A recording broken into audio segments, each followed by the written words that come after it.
Okay, so not the clearest of diagrams here, but one that was mocked up in lesson that seemed to clearly illustrate the escalation that goes on between the various presidents in their involvement in the Vietnam War.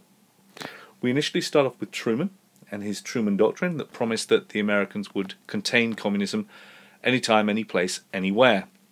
And true to his word, Truman provides cash. Plenty of US dollars, which the Americans have no real shortage of, and he provides that money initially to Ho Chi Minh to fight the Japanese, and then obviously once he realizes the nature of Ho Chi Minh's regime, that he's a communist, he gives that money to the French to contain Ho Chi Minh. Now, in 1953, Truman is replaced, and he's replaced by President Eisenhower. Now, President Eisenhower is elected on the understanding that he will be even tougher on communism than Truman was. And because America had just emerged from the Korean War, one which I'm sure Eisenhower used to his advantage because Truman hadn't clearly won it, Eisenhower pours more money into the French position in Indochina, and not only with dollars, but he also supplies them with guns. That's what that is meant to be.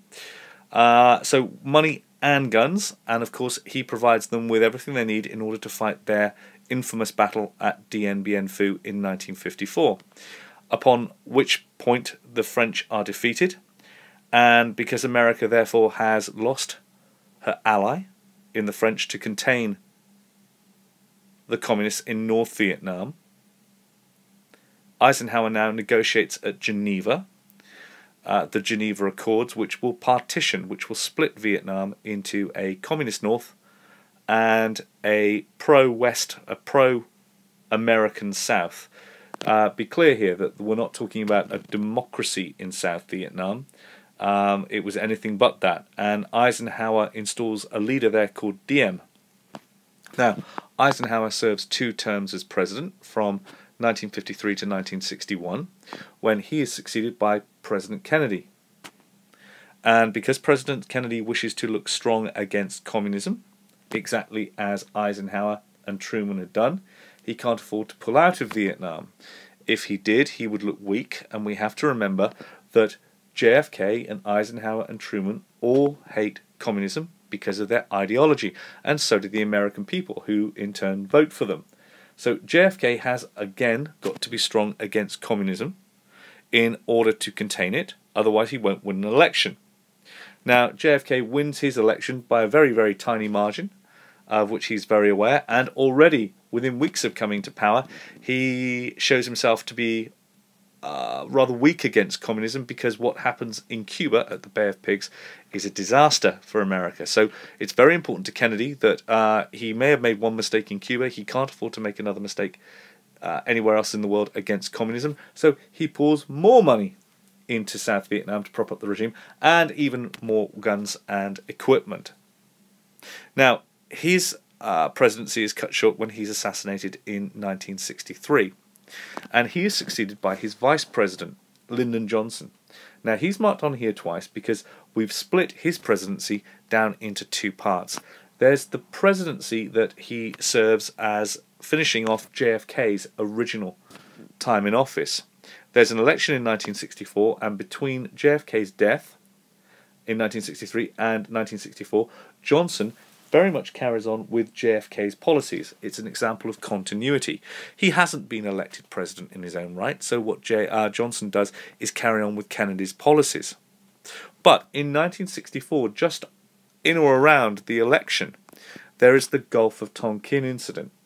And in the Gulf of Tonkin incident, American warships are apparently attacked by the North Vietnamese, whilst they claim they are in international waters, not doing anything wrong. This gives Johnson an opportunity to completely change the nature of the war. He could continue on with Kennedy's policy, or alternatively what he could do is he could see it as very important that America stands up to communism and retaliates. Now, with the Gulf of Tonkin incident, Johnson gets permission from Congress for more money and the permission to use bombers to retaliate against North Vietnam. And Johnson initiates Operation Rolling Thunder. So between these 2 periods of Johnson's presidency.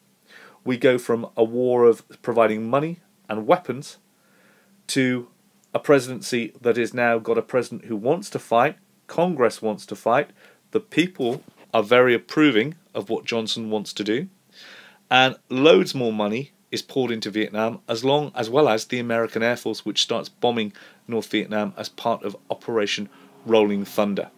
So it goes from a financial involvement and a training with weapons involvement to an actual shooting match between American forces directly and North Vietnam. So 1964 is a key point in the change of tactics from those that have been pursued by previous presidents, which had been escalating conflict, more money, more weapons, but until this point, no American combat troops directly involved.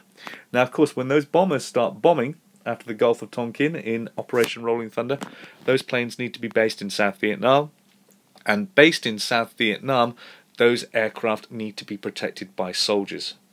Rather unsurprisingly, the North Vietnamese target these bases, and that sucks in more combat troops, boots on the ground, American soldiers, to protect those bases.